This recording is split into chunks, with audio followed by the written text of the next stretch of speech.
بسم اللہ الرحمن الرحیم، السلام علیکم مومنین اکرام، امید ہے آپ سب خیر و عافیت سے ہوں گے۔ اس وقت ملک پاکستان میں ایک اضطرابی کیفیت پائی جاتی ہے، اور عمران خان صاحب کی گرفتاری کے بعد ان کے سیاسی کارکنان، ان کے سیاسی ورکر سراپا احتجاج ہیں، اور جس طرح سے احتجاج ہو رہا ہے یقیناً آپ نے وہ مناظر ٹی وی پر اور سوشل میڈیا پر دیکھے ہوں گے کہ ملکی املاک کو نقصان پہنچایا گیا، کور کمانڈر ہاؤس کو جلایا گیا، اس کے علاوہ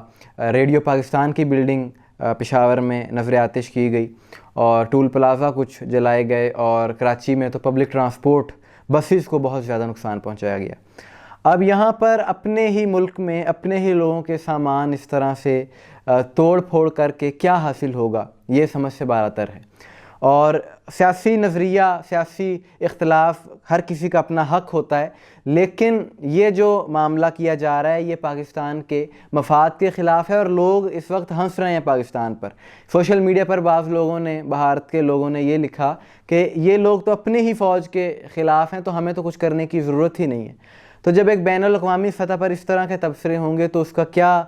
ریئیکشن جائے گا، یا بہتر سمجھتے ہیں۔ لیکن اس ساری صورتحال کو دیکھتے ہوئے پی ٹی آئی کے رہنماؤں نے بھی کہنا شروع کر دیا کہ توڑ پھوڑ کرنے والوں کا تعلق پی ٹی آئی سے نہیں ہے۔ اب یہ بات سچ ہے یا نہیں یہ تو بات کی بات ہے، لیکن 75 سالہ پاکستان کی تاریخ میں ہم نے ہر سیاسی جماعت کا احتجاج دیکھ لیا، خواہ وہ پیپلز پارٹی ہو، نون لیگ ہو، پی ٹی آئی ہو، خادم رضوی صاحب کی جماعت ہو، اور اس کے بعد ایک چیز ثابت ہو گئی، یعنی آج کا احتجاج دیکھنے کے بعد 75 سالہ تاریخ میں ایک بات ثابت ہو گئی کہ اگر احتجاج کرنا کسی کو آتا ہے، پاکستان میں احتجاج کرنے کا ڈھنگ کسی کو آتا ہے، تو وہ شیعان حیدر کرار ہیں۔ یعنی اتنے لاکھوں کی تعداد میں ہونے کے باوجود بھی سڑکوں پر جب آتے ہیں تو ایک پتا بھی نہیں ٹوٹتا، اور کسی بھی قومی املاک کو نقصان نہیں پہنچایا جاتا، خواہ وہ شہدائے کوئٹہ ہوں، شہدائے ہزارہ ہوں، اور پارا چنار کے شہداء ہوں، کسی عالم، کسی ذاکر کی شہادت ہو، یہاں تک کہ ہمیں یہ بھی اگر کہہ دیا جائے کہ آپ بلیک میل نہیں کر سکتے ہمیں، تو اس کے رد عمل میں بھی کوئی نقصان کسی کو نہیں پہنچایا جاتا، کیونکہ حقیقی طور پر ایک پرامن قوم ہے، کیونکہ ہم نے جن ہستیوں سے درس لیا ہے، ہم نے جن سے سبق لیا ہے، وہ شر انگیزی کا اور فتنے کا سبق ہم نے نہیں لیا، ہم نے امن اور محبت کا درس لیا۔ اس طرح اپنے ہی اداروں کے دفتروں کو توڑ کر، نذر آتش کر کے، سوائے ملک کی رسوائی کے ہاتھ کچھ بھی نہیں آنے والا۔ احتجاج کرنا ہر کسی کا حق ہے، لیکن پرامن طریقے سے، اس طرح سے اپنے مفاد کی خاطر اور جلاؤ گھراؤ کرنا، اس کو احتجاج نہیں فساد کہتے ہیں۔ آج سے 4-5 سال پہلے بھی سعد رضوی صاحب کی جماعت نے بھی جب احتجاج کیا تھا تو اس وقت بھی اسی طرح سے توڑ پھوڑ کی گئی تھی، آگ لگائی گئی تھی، اور وہ ویڈیوز آج بھی منظر عام پر ہیں کہ ایک ٹھیلے والے سے کس طرح سے کیلے لوٹے گئے تھے، لوٹ مار کی گئی تھی۔ اور کل جو فوٹیجز آئیں وہ بھی اسی دور سے ملتی جلتی فوٹیجز تھیں